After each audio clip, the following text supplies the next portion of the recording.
couldn't throw it out. I had to scream and shout. Before I turn to dust, I've got to throw it out. Before I turn to... Hello, Sally Libby. Hello, Michael Small. Hey, Sally, this episode of I Couldn't Throw It Out might be described with 2 words. Highly unlikely. Now, let's start with this question. May I describe you as a 65-year-old mom and dog lover? You may. And yet, you just watched a particular movie, which in your case was highly unlikely. What was the name of that movie? It was called Straight Outta Compton. And what was it about? The rap group NWA and how they started gangsta rap. And what did you think? Good movie. Fuck the police. See, I always said you were a fast learner. And why did you watch it? Because you made me. And why did I make you? Because you claim to be a friend of Eazy-E.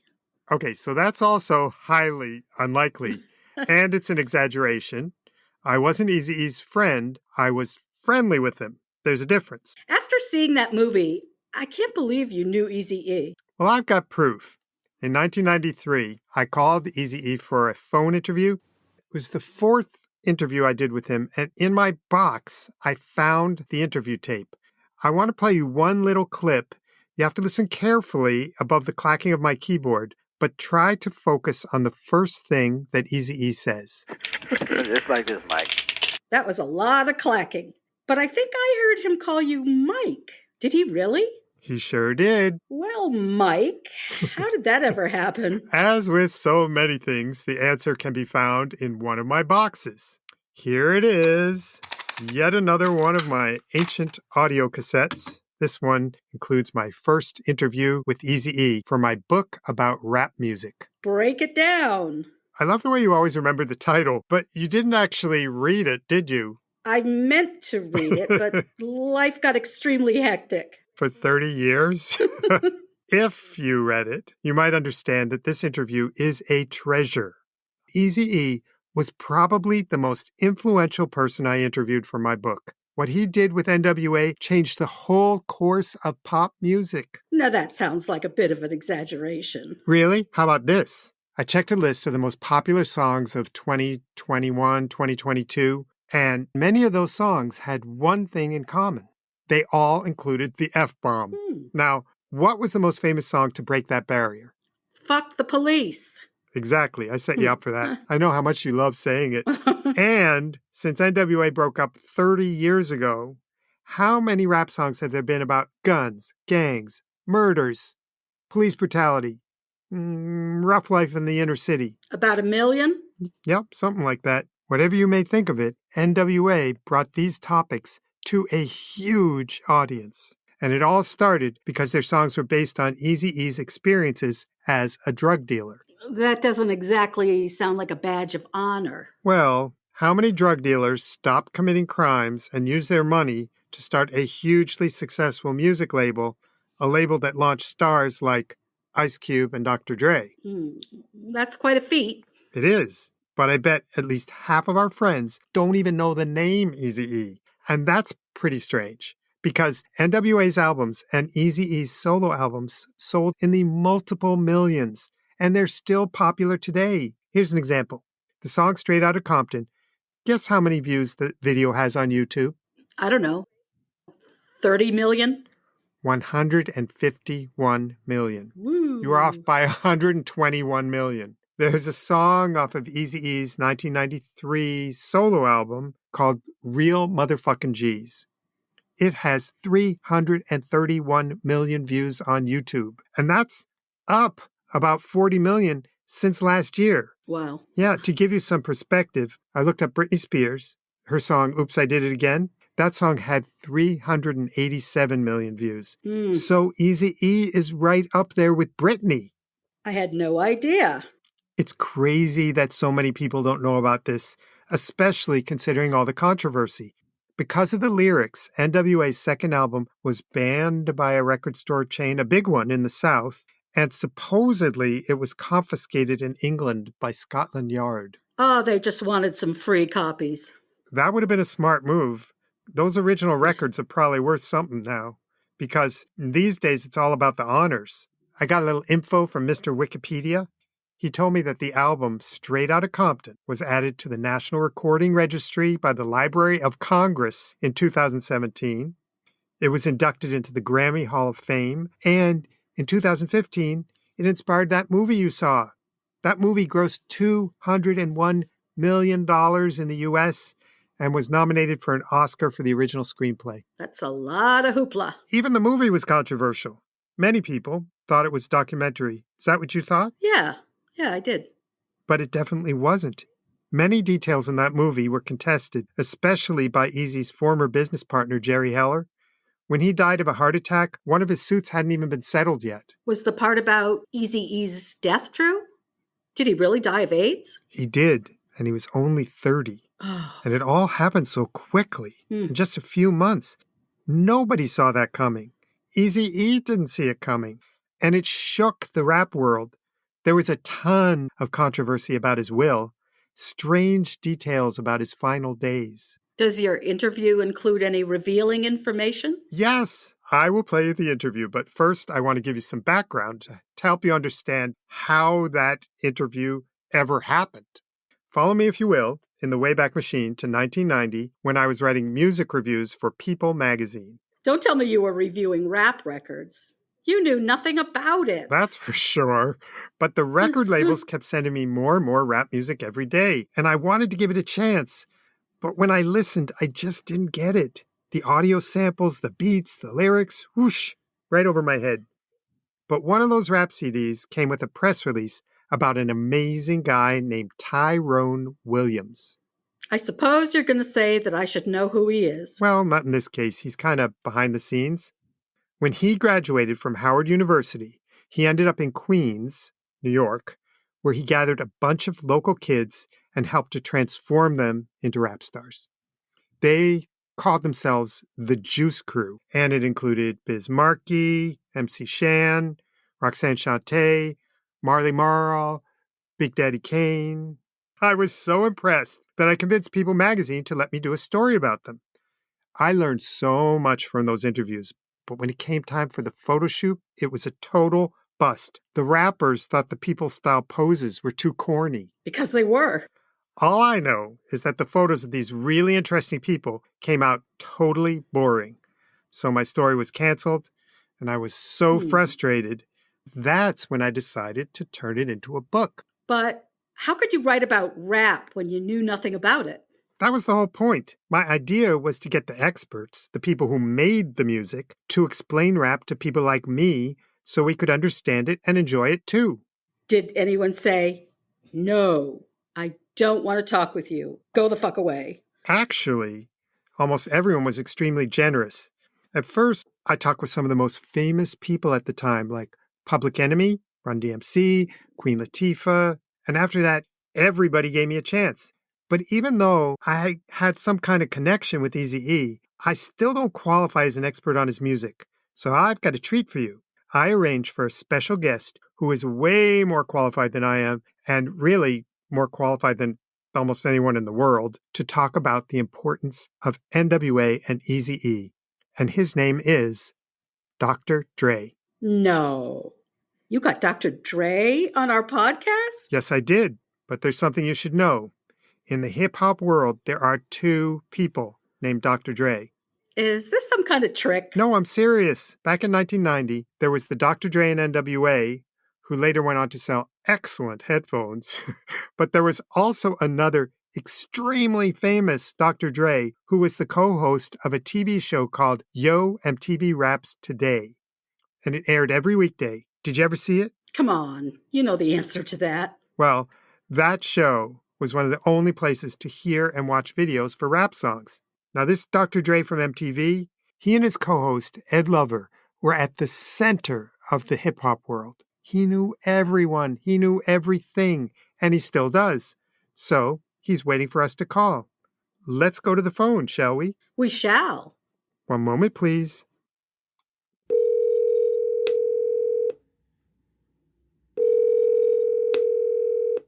Hello? Hello, Dr. Dre. Thank you so much for joining us on our podcast. It's really an honor. Thank you. Thank you. I am so blessed. Thank you. Sally, say hello to Dr. Dre. Hi, Dr. Dre. Hey, Sally. How you doing? I'm doing well, thank you. All righty. I knew a girl named Sally. She lived in the valley. Me being very corny.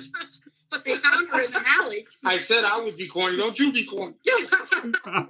We are now going through my interviews with Eazy-E, and we really want someone with more expertise than I have to help give us some perspective about his music, his life, and NWA. So, Sally, I believe you have some questions for the doctor. So, do you want to go ahead and ask the first question? Okay, so the first thing I want to know is, can you explain why NWA was such a big deal?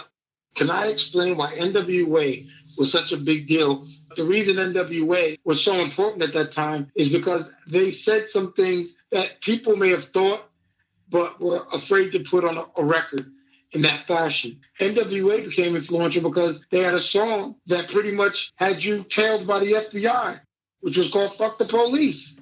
Mm-hmm. So when you make a song called Fuck the Police, coming straight from the underground, young man's got it bad because he's brown, pretty much says a significant thing on a record. And remember, at this time, a lot of their music wasn't played on the radio.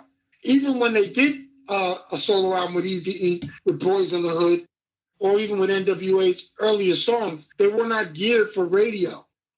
NWA's strength and the reason they became so popular was a television show called Yo MTV Raps Today and Yo MTV Raps with Fab Five Freddy, because you visually got to see who they were and their music got played. So no, you couldn't get away with doing Fuck the Police, but straight out of Compton, crazy MF called Ice Cube, he's down with the ends with an attitude, that worked. And they were the first ones to be able to put nigga in the name of their group. And people were in shock. That's why they were such a big deal. Did they have a radio edit for you to play?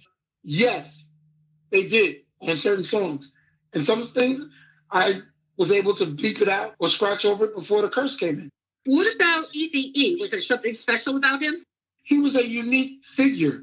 He was the financing that brought NWA financially with their manager, Jerry Heller, to the world. As far as Eazy as a rapper, most of his stuff was written by Ice Cube and MC Ren. So he wasn't really like a writer. He just did his experiences, and Ice Cube and Ren kind of tweaked it up, and he was able to actually go on the microphone. He was reluctant at first, but that was his personality. He was kind of low-key, but he also was a very fun-loving guy, very interesting character. So when you're talking about a record company owner, a producer, etc., that's how I interpret what Eazy-E was about. Uh-huh. Yeah. One thing about Eazy-E as a rapper was his performance. He seemed to be extremely popular, like people were screaming his name. Do you think he kind of made himself into a character that was very appealing? Absolutely. You got to understand something. He had a Napoleon complex. He was very short, but he was also very appealing to young ladies. He was a good-looking guy. He also was in a business that people wanted to participate in. And he did a very good job at it, obviously. He was very personable. You can't take that away from him.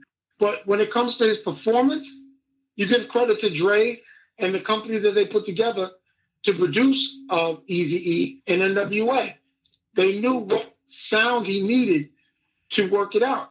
They worked really well as a team. They knew what they were trying to accomplish. I should know because in some of their early music, they sampled my group, Original Concept. Wow. Songs like Pump That Bass, songs like Acknowledge Me. So I feel I was a part of NWA in my own infinite way. So God bless. One of the other things you alluded to, the N in NWA stands for a very racist word, but they put it in their name. And I counted in one of their songs, they use that word 63 times. Can you tell us why they wanted to use that word? And what do you think of them using that word? Well, the word Nigga that they used was a term of endearment that when we speak amongst each other, we would say, yo, that's my nigga. I would say because of their upbringing and where they grew up, there was no racist thought in that fashion. They actually used it as a way to try to normalize the word. Me, myself, have I said that word in public? Absolutely. Have I said it on a record? No, I did not. Do I agree with them having to say that, to sell or be a part of what they did? Yes, I do. Because in the United States of America, we all have First Amendment freedom of speech rights. Sally and I are definitely in a situation where we do not want to do anything disrespectful. But one of the things we want to do is to quote their lyrics, talk about their songs. And I guess my question for you is, if that word that begins with N is in the lyrics, should I just say N instead of the word? Can I say the word if I'm quoting lyrics? What's the right thing for me to do in that case? The right thing for you to do is what's in your heart. You could say the N word. You can say, I quote NWA, and they said, nigga, da da da da. You're quoting their words. Yeah. But if you want to be respectful and that's not in you, you can say N word this. People know what you're saying. You're not trying to sensationalize it. We get hung up on words sometimes and not on the real meaning of what we're trying to discuss. That's what the whole point of what their group was about and that name. That is one of the most helpful answers to the question I could have imagined. I'm really grateful to you for that. And I want to segue into talking a little bit about some of their lyrics. I'm just going to say N instead of that word because that's what's in my heart. That makes you feel comfortable? Please, go ahead. So this is the opening lyrics to this song, N for Life. What they did is they take the voice of their critics and put it in the song. So it goes like this. Why you brothers insist on using the word N? Don't you know that's bringing down the black race? Personally, I think the lyrics are a bit too harsh. I ain't no N. Fuck that shit. Does everything come out of your mouth have to be a 4-letter word? The way you talk about women is bullshit. Plain bullshit. Motherfucker, I got kids. I don't want them listening to that bullshit. That's the opening lyrics to the song N for Life. Sally, does that surprise you? Yeah, it does. I understand fuck the police, but then when they start getting down on women and, such a huge emphasis on money, I mean, kind of understand that, but it just seems like divisive and it's sort of bringing down a culture. But hey, there's a lot of different cultures, so I don't know. I don't want to sound like Tipper Gore, but... Well, I lived through the Tipper Gore era, and let me explain something to you about the misogynist view in their records. Is it any more misogynist than the Beatles? Is it any more misogynist when... Let me finish. They did in their way. At their time, yes, they did. Are you sure? All rock and roll, yes. I'm a very big Beatles fan. I'm a very big fan of John Lennon and Paul McCartney, George Harrison. In their way, they did. In their way of that time. Did they celebrate women? Yes, they did. Did they put women down? Yes, they did. There's songs that She's Got a Ticket to Ride. My baby don't care. What do you think that song is about? But they just changed the lyric to make it appealing to you. They sung about money. Can't buy me love. I'll buy you a diamond ring, my friend. If it makes you feel all right. I'll give you what I got to give. If it makes you feel all right. What about the Rolling Stones? Please allow me to introduce myself. Yeah. I'm a man of a certain taste. Sympathy for the devil? Oh, that sent shockwaves when they came out with that. So now all NWA did is whittle out the nicety and come directly to the point. That's all they did. What NWA was doing was speaking from their point of view, from their experiences, and say, this is what we feel. So that's why when I'm just being an N for Life, they know what they're talking about. They said, we have nothing to lose. We're not going to get on the Tonight Show. Yeah. They used to say that about Frank Sinatra. He sung about money and women. That's why the lady is a tramp. It's a tramp. Come on. He could have said that's why the lady is a bitch, but he knew he couldn't take it anywhere with that. But Dre, what about you got One Less Bitch, in which it involves a gang rape and then a murder, and then you've got the other one, To Kill a Hooker, where they shoot a woman and then they complain that her guts are all over the seat of the car and it's making a mess. I mean, that's pretty extreme. But were they extreme? To my knowledge, and I can't say I followed them from youth to where they are today. I don't know if any of them ever committed a murder like that. Or were they expressing something they've seen, heard, witnessed, was told about, and expressed it in a song so you get a picture of what Compton life was for them. Yeah. In the same thing where if you watch a movie where you see a woman raped, are you advocating for raping? Or are you advocating for a woman to be protected or for domestic violence? You see, it kind of works the same, but one's on film as a filmmaker, the other's in music to a rhythm track. So that's where we really are. So when you're listening to those songs that you're speaking of with those lyrics, you have to be the judge and jury of that. They're just expressing you the story. Wow, that is a lot to digest. And there was something you said in response to my question about the End for Life song. And I want to read another part of that song because it kind of overlaps with what you were saying. After that initial intro where, you know, they basically quote their critics against them, they have two responses that I think are worth mentioning that sort of fit with what you said. The reason why I'm doing this is because I think people could see the title of the song, hear the sound of the song, and immediately write it off, right? But there's something going on there that for me, when I studied it, really taught me a lot. It says, why do I call myself an N, you ask me? Because my mouth is so motherfucking nasty. Bitch this, bitch that, end this, end that. In the meanwhile, my pockets are getting fat, getting paid to say this shit here. Making more than a doctor makes in a year. So why not call myself an N? It's better than pulling the trigger and going up the river. And then I get it called an N anyway. Broke as a motherfucker and locked away. So cut out all the bullshit. Yo, I guess I'll be an N for life. You have to ask yourself only one question after that. Yeah. Was he lying? Now you see the results of all that we were discussing. Was he being someone looking into a crystal ball? Yeah. Or was he expressing to you his experiences of what was going on? Yeah. For real. He could have spent 10 years to become a real doctor, a surgeon, and this, that, and the other, and couldn't have made the same kind of money he made getting on a microphone for an hour and saying this to people, and people saying, hey, I totally agree with you. I know what you're speaking of. But remember one thing about NWA, Eazy-E, and Dr. Dre and the whole gangsta rap movement, as far as that started concerned, the greatest supporters of their music were white people. Oh, wow. They were white people. I didn't know that. Black people didn't buy records. We taped it off the radio. We made a copy from a copy because we didn't have disposable income. Yeah. That's facts. There's no billionaire rapper that made it based on the fact of black and brown people. Facts. Doesn't work that way. Not especially at that time. And that's why when we go back to discussing where was their legion of fans, where did that come from? Yo, MTV Raps. And Yo, MTV Raps today. Because MTV was everywhere. We had everybody, and their mama wanted to be on that show. Mel Gibson was on our show. Howard Stern was on our show. Everybody and their mom wanted to be on that show. Adam Sandler hung out with us while he was doing Remote Control. Everybody. Because we brought what you didn't know to your bedroom, to your living room, to your kitchen. And you sat there with your drawers, wow, I can't believe this is going on.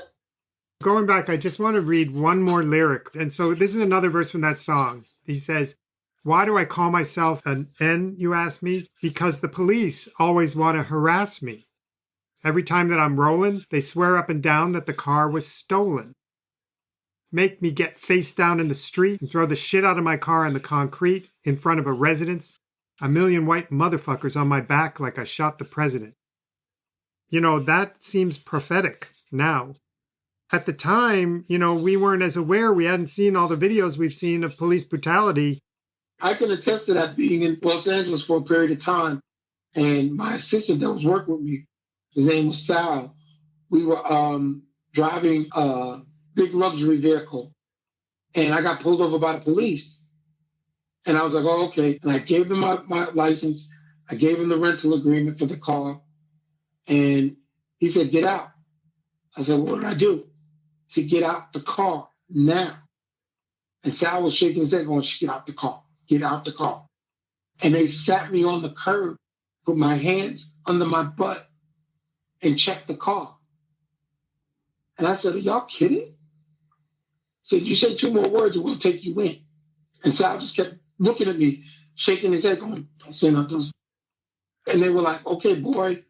And that they knew who I was. Because one of the police officers looked at me like, no, that's Dr. Dre. So I don't give a fuck who he is. He could be going to be Dr. Dre in jail tonight. And he took my license and said, you know, your license is suspended. I said, no, it's not. Yes, it is. No, sir. I have the paper in my wallet. I don't believe you. What? You can't drive this. We're going to tow it. He looked at my friend. He said, do you have a license? And he said, yes. Let me see it. He checked it out. He said, you can drive. He can't drive. And I had the paper in my wallet with my license that said my case was dismissed. That reality, and that happened years after the police came out. Yeah. So when Sal's driving me back and I'm looking out the window, he's like, what's the matter? I said, I got to get the fuck out of California. I can't live like this. I get enough of this shit where I come from. This is crazy. He still gave me 4 tickets for a suspended license that I had to fight. I had the paper in my hand saying this case was dismissed. And I couldn't make a copy. I couldn't text it in. I couldn't email it in. I had to wait there, go to a court, sit for hours to show it to a judge who said, well, why didn't you show it to the officer? Said he wouldn't let me take it out of my wallet. Why not? I'm not the officer. I'm not arresting myself. So the first thing I did that next day is I called the rental place. I said, get me the smallest car you got. I don't care if it's used. I'm not driving this car around no more. And I never again in Los Angeles drove a luxury car. Nope, wow. Not going to do it. Crazy. Not going to do it. I wasn't doing anything. I was at a red light. The light turned green. I went through the light. The lights went on behind. So when you hear that experience and then you live through it and you wonder why there are legions of fans all over the world, because that happens. I don't think we can top what you just did, and I don't want to take much more of your time, but one other thing I want to ask, you mentioned your book. Tell us a little bit more. What's the title and when is it going to be out and all that? The book is called Yo Bigger Stuff, the Dr. Dre episodes from 1989 to 1995. This book is about Yo MTV Raps and tells about my personal journeys and experiences that happened there. We're trying to put it out in 2022. Originally, it was going to come out in 2019. Then this crazy little thing called COVID came out, and I wanted to be able to go and sign autographs to people directly and not be in a hazmat suit with a Sharpie. If we're going to be able to go out and meet some of the people. And basically, this section of the book is about my life with Yo MTV Raps. So my life as being a Beastie Boys DJ on the road with Raising Hell, with Run DMC, which I wrote a song on that album with my group Original Concept called Proud to Be Black, to my first album being released. Came out a year before, straight out of Compton. That's another story. But that's the story of my book. So, that is so impressive. I can't wait to read it. I know, can't wait. My friend Chuck D was the one who inspired me to do it. Well, basically, I should say, he took my left arm and said, I'm going to break it. Write the book. We just thank you so much for joining us. It was really enlightening, and we really learned a lot. You're so welcome. And Sally, it's a pleasure to meet you. And I'm glad that you finished up. And then the Sally from the Valley, and you continue to bring the corn to the table, because I know I wasn't going down that road. Thank you so much. You're so fascinating. You guys have a great, blessed day. Peace and love. Namaste. Namaste. Oh, that's great. Namaste. We learned so much from that. Yeah, Dr. Dre is amazing. So now I got the fictional story from the movie and the real story from Dr. Dre. Will you finally say that I'm qualified to hear your Eazy-E interview? Almost. I just need 1 minute to set the scene. So it's the summer of 1991. Eazy's 27 and I'm 31. Eazy asked me to meet him outside his recording studio in Torrance, which is outside LA. So we sat on a bench by the side of the road. Right away, he surprised me. He was so good-natured and so straightforward. He acted as if he trusted me. Maybe it's because we were almost the same height. He could look me straight in the eye. Nothing I said bothered him. He was totally easygoing. Hey, you are not allowed to pun. That's my turf. Just letting you know what it feels like. Anyway, he wasn't at all what I expected. Turns out, Eazy himself was from a surprisingly stable background. His parents stayed together, his dad worked for the post office for 30 years, and his mom worked at a Montessori school. That doesn't match the song lyrics. Eazy was complicated.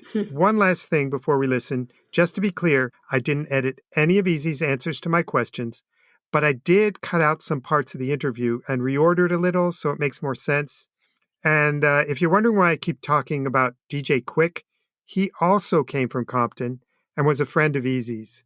I really liked him a lot, although he did pull out a gun while we were driving on the highway. What? But that's another story. So let's hear this one, which is about 25 minutes long. As I said, I've been hearing a lot of things about NWA, and I want to get your reaction to some of the things I've heard. Several people said to me, NWA, Eazy-E, on that record, these people are actors. They're playing a role. That's not the real Eazy-E. That's he's acting. Is that right? Do you think that's true or not? I think most of it is bullshit, A lot of shit we talk about is real shit or some shit that could happen or did happen. I want to rap about the shit that I've been through. And I don't like the candy coat shit, Yeah. Now, I was curious, about some of the things you've been through. For instance, were you in a gang?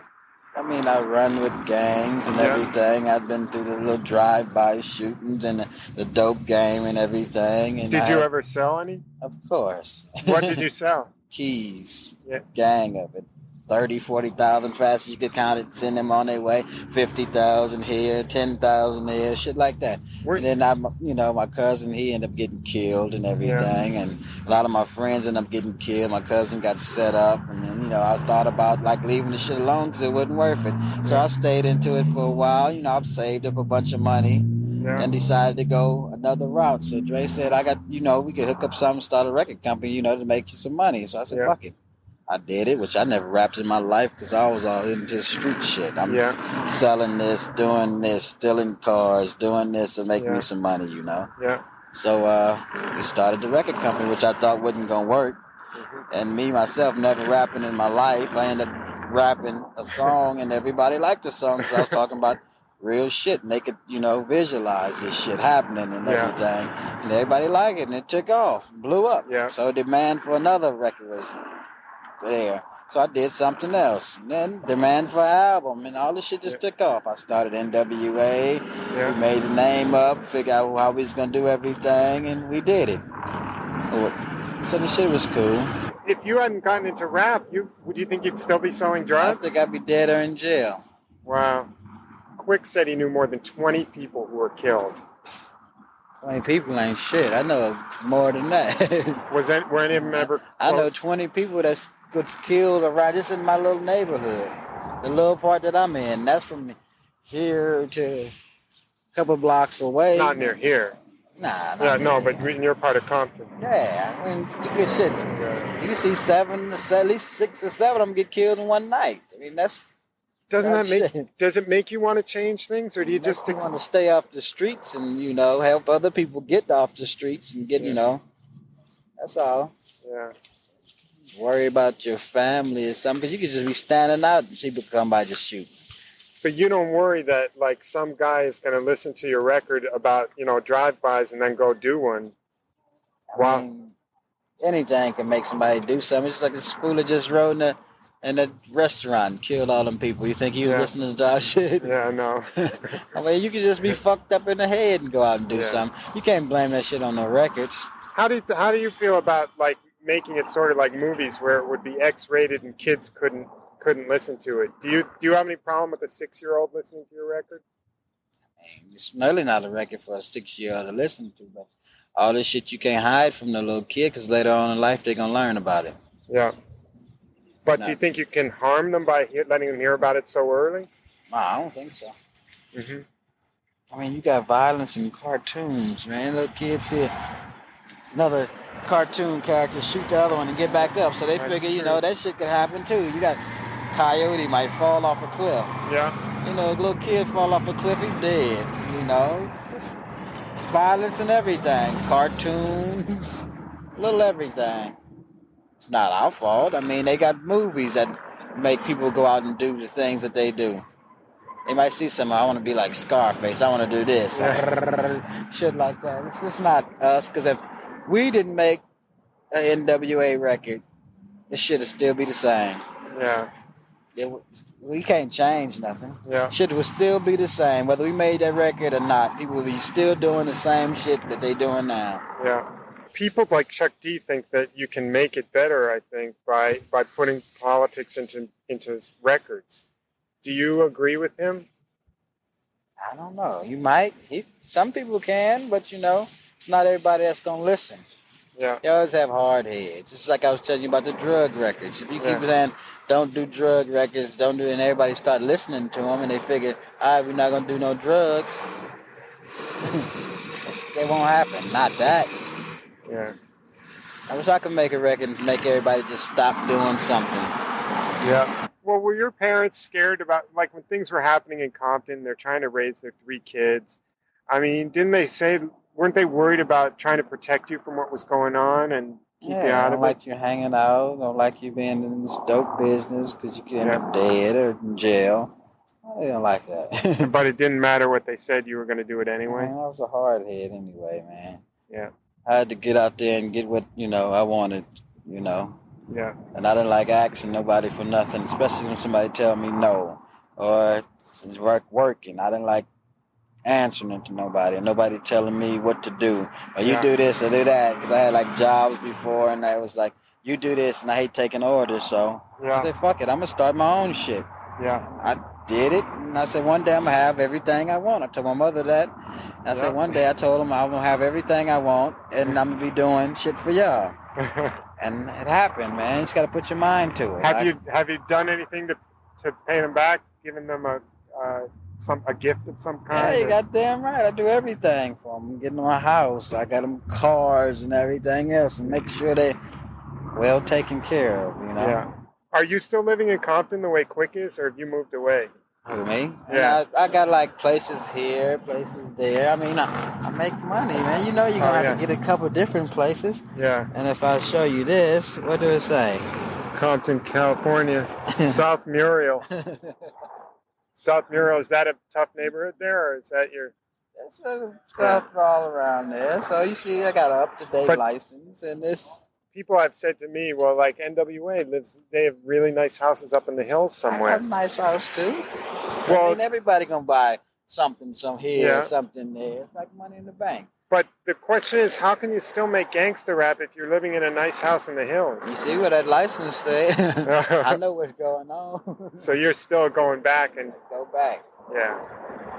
Don't never leave, man. Now, when I talked to Quick, he said there's a lot more to Compton than what you hear on an NWA record. There's like good times and fun things to do, and it's not always dangerous and all that stuff. Did you exaggerate it one way on purpose in order to make a point?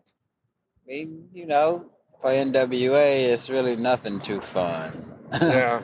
Now, probably for me, I do my little shit. It might have a little fun in there, It's like that stuff I did Easier Said Than Done. That was like a fun song. Yeah. We Want Easy. That was like a fun song. But NWA, we leave the fun shit out, really. The other thing he said was, look, I always have to keep my guard up. Somebody could come and blow me away. Yeah, somebody shot at him not too long ago. Yeah, he told me that. Do you feel the same way? That you have to keep your guard up at all? I mean, you got to somebody... keep your guard up all the time anyway, but I don't feel like, probably like he feel like somebody's just going to come up and start shooting at me all of a sudden. Yeah. See, that's from what side he's from. Like, he's from one side of Compton, and I'm from another side. Yeah. What's the difference between the two sides? In color. Oh, really? Yeah. So your side is... a different color, and his side is a different color. Oh, in terms of color, for gang color? Yeah, gang color. But, I know everybody from both sides, so. It is possible that someone very powerful could read my book if I do it well enough. Is there anything you would say to someone like George Bush if you were picking up this book, that what can be done to make a place like Compton so that people don't have to always be dodging bullets? Is there anything that can be done? What does Compton need? I don't know. I don't know. Because if that's the case, I don't know what could change it. right now. I don't know. I don't know what could stop all this shit. Yeah. In terms of the future, do you have hope that it can get better? Yeah, it can get better. I mean, we all know what's the problem. It's drugs, guns, and everything else. So that's mainly the problem. People steal for drugs, steal for money, or steal to make money, kill for money, kill for drugs, kill to make money. That's what it's. I mean, I guess that's what all this violent shit is going on. That's what it's all about. Money. But there were people like Martin Luther King who said money was not the first priority. You know? Yeah, but you don't have people like Martin Luther King all in the streets right now that's saying money is not the priority. You tell somebody that's out here doing all this shit, they'll be like, fuck you. You know, money is the priority. You know, it gotta have money, you gotta survive. Do you think that's going to change? No, I think the shit could get worse. Worse? How could it be any worse than DJ Quick being afraid to drive down the street? I think the shit gonna get worse.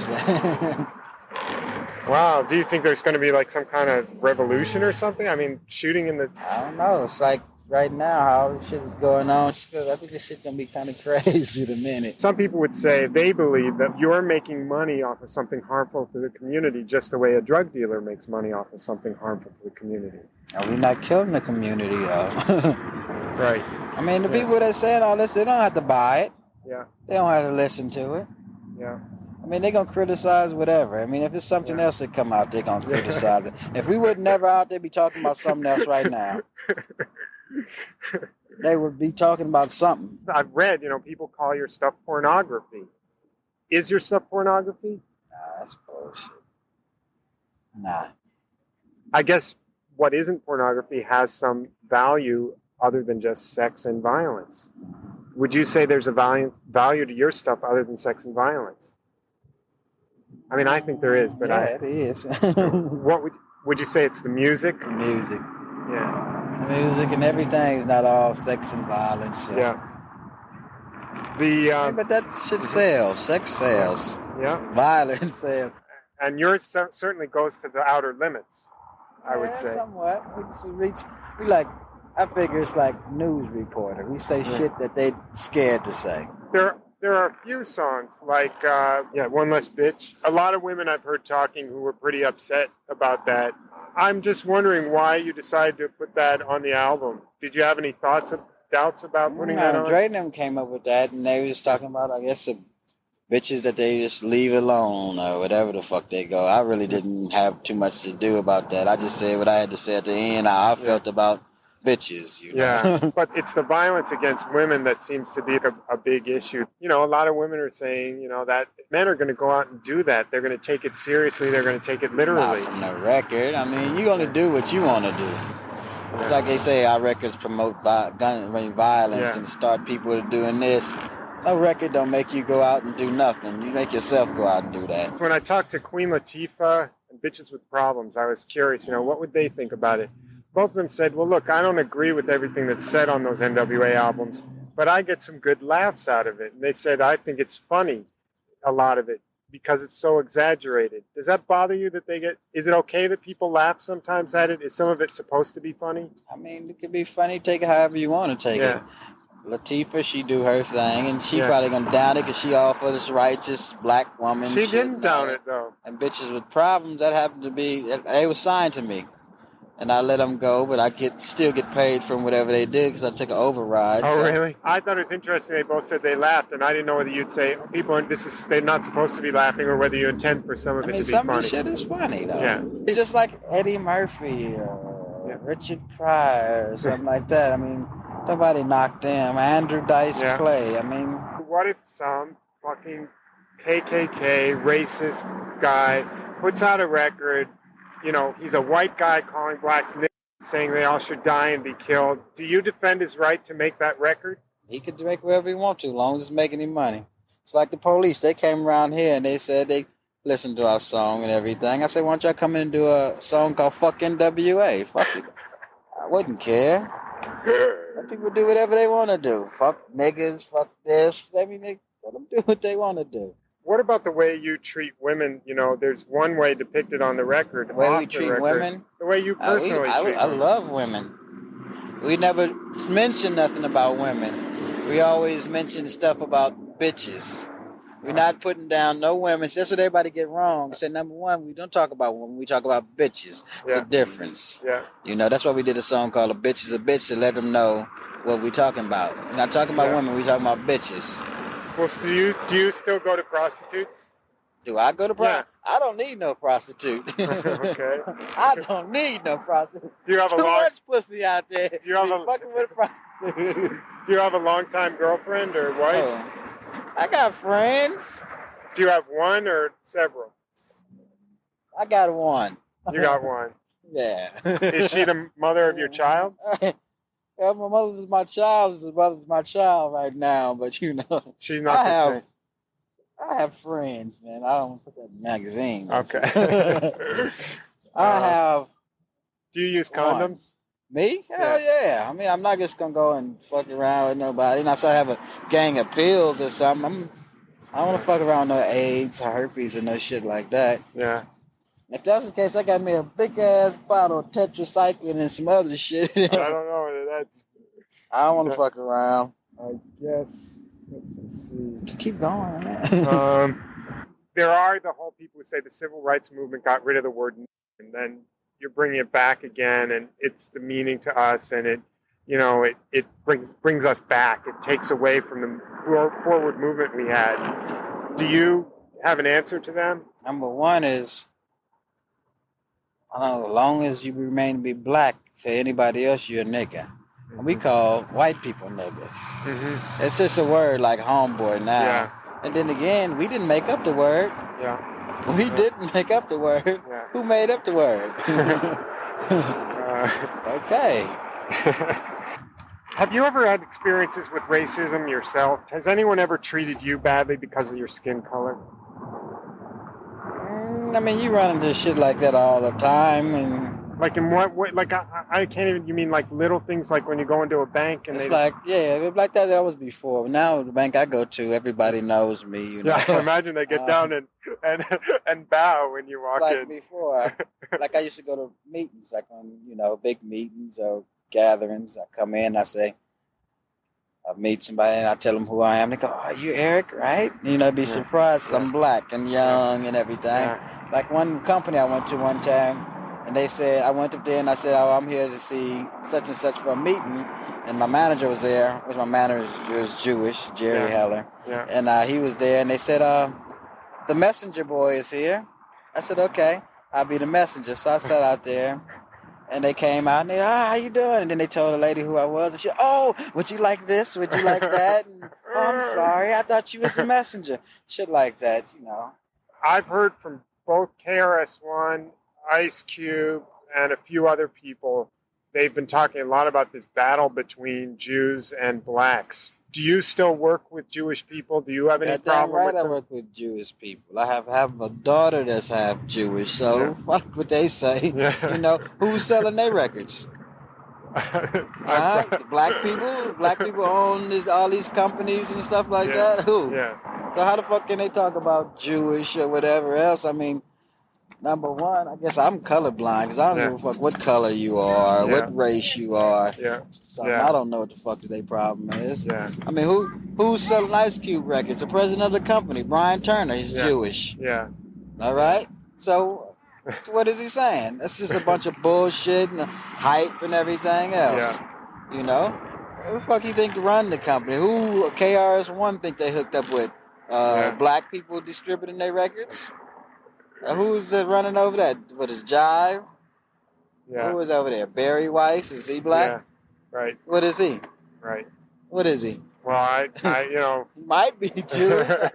I know damn well you're not black. So those things don't matter so much to you. Don't matter. It's just a bunch of bullshit. Yeah. Ice Cube said, when asked about whites, he said there are poisonous snakes and there are regular snakes. So in other words, all white people are snakes. I mean, I guess it's the same with niggas too. I guess there's poisonous niggas and regular niggas. I guess, but why are people why do we have to be snakes? Why can't we just be people? That's what I see it as, people. Good and bad. So a lot of it is, when we were kids, we used to say, "Sticks and stones can break my bones, but words can never hurt me." Is it sort of like you don't think words are that harmful? I Not guess. to me. Really, I don't give a fuck. I mean, white, black, whatever. Yep. I'm colorblind, all right? And it's like, shit, the color money is green. I don't give a fuck where it's coming from. I've been talking to a lot of people about why it's so hard for black men right now, why life is so hard. And some of them have said the problem is everybody just wants to make money and take care of themselves. Nobody's taking care of the community. Is it really true that your first priority is making money? That's the whole thing. I mean, just like you. What you doing this for? Well, I'm not really making money off of it. But you making money. If you weren't making no money, you wouldn't be doing it. I'm getting $5,000 for 6 months' work. Okay, but you're making money, right? I guess so, yeah. And other than that, you wouldn't be doing it just to do it. Well, I'm doing it because obviously I've gone into debt to do this, so I'm doing it because I wanted to a chance to talk to you and hear what you had to say. Yeah, but it's all about money, really, though, right? Yeah. Yeah. If I could make money in the long run, and I guess I'm hoping that'll happen. So it's all for reason is to make money. Yeah. We all do stuff to make money. We don't do nothing really for free, not unless we're doing some shit for charity or for some worthy cause, terminal ill kids or something like that. And that's different. Is there some cause like that you care a lot about, or you? Me, I'm on Athletes and Entertainers for Kids, and I do a lot of other stuff for other little kids that, might be terminal ill, their mother might be on drugs, or their father might have molested them or something like that. And I do all kind of little benefits for all the kids. Well, a lot of people don't know that, but that's what I do. I do this. I do give to the City of Hope, other kind of little things. City of Hope. United Colors, all kind of United Colors. Just going to the music again on your album. How do you find your samples? Like, do you go around to old record stores all the time looking for old records? Old records. I go to a bunch of record stores, a lot of the old record stores, and just been hunting, going through all kinds of. Man, I got like thousands and thousands of dollars worth of old records. Oh, really? Yeah.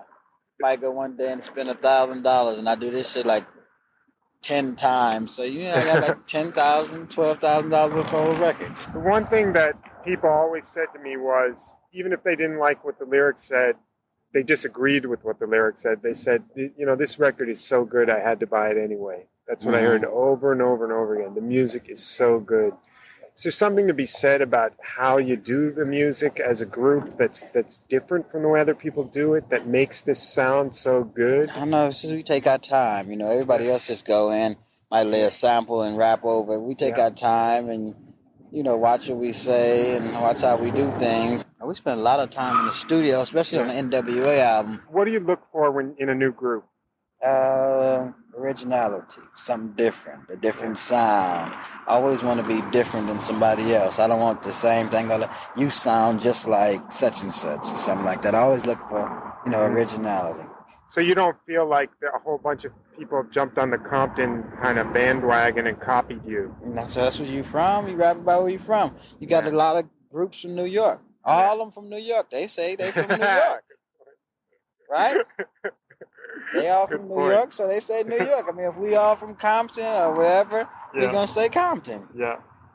What KRS-One, South Bronx. South Bronx. So we hollering Compton. That's where we from. You rap about wherever you from. If you look at the Bronx and then you look at Compton, the Bronx really looks a lot worse. The Bronx is all fucked up everywhere. It's a lot of places everywhere that's fucked up. I mean, people just not saying nothing about it. I know New York, the whole New York around I've been in is fucked up. Yeah. Shit is just as bad, Nobody said Compton is the worst place on the earth and all that. Yeah. If you could be, if you had the choice to be doing anything you wanted right now, what's your favorite thing to do? It's like keeping people happy and being happy myself. Wow. Not a lot of people would say that, I think. I figured I was reincarnated and, I came back to do something. Because before, I seemed like, I figured myself, I think I died at an early age before. And I wasn't too happy and everybody else wasn't happy. So I figured I came back now to make everybody happy, make everybody money, and be happy. That's what I think myself. A lot of people were a little bit like, "Whoa, are you scared to be talking to someone from NWA?" The people are really buying into this gangsta image that you might blow me away or something during the interview or something. And I guess the thing is, do you want people to be scared of you?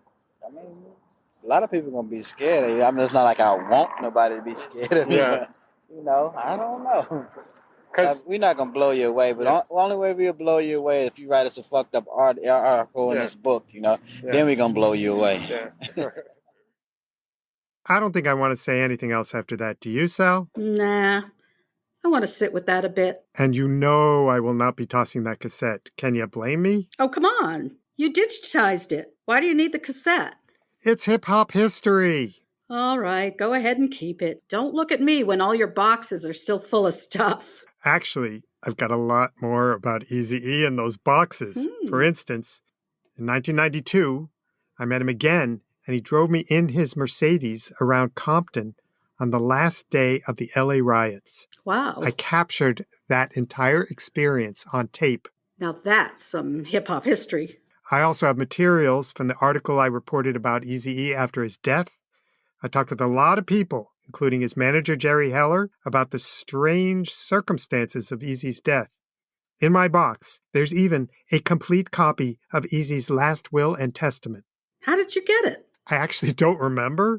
I didn't even remember that I had it, but someone must have sent me a copy for my People magazine story. Okay, I get it. You want me to witness another Eazy-E episode. This is interesting stuff. We can't just leave it in the box. All right, you win. Let's go for it. Excellent. And in the meantime, thank you to Dr. Dre for being our special guest and sharing your expertise with us. And thank you to Big Al Pereira for helping us connect with Dr. Dre so he could be on the show. And thanks to you, Sal, too. Me? For what? For watching the movie. You definitely get points for that. Fuck the police. Okay, that's enough now. But since you're such a convert, you can join the crowd that is listening to our playlist of NWA and Eazy-E songs on our website, throwitoutpodcast.com. And if you want to hear about future episodes, please follow us on Twitter or Instagram at throwitoutpod. Or if you feel the urge to go to Apple Podcasts and give a rating to I Couldn't Throw It Out, we'd be eternally grateful. Mike, anything to add? Just wondering, do you think our theme song will ever be as popular as an Eazy-E song? Not a chance. But we can still dance around to it. Oh yes, that's highly likely. Start dancing, Sally. You too. Bye, Mike. Bye, Sal. Out here in Nancy's, the big garage. This isn't a mirage.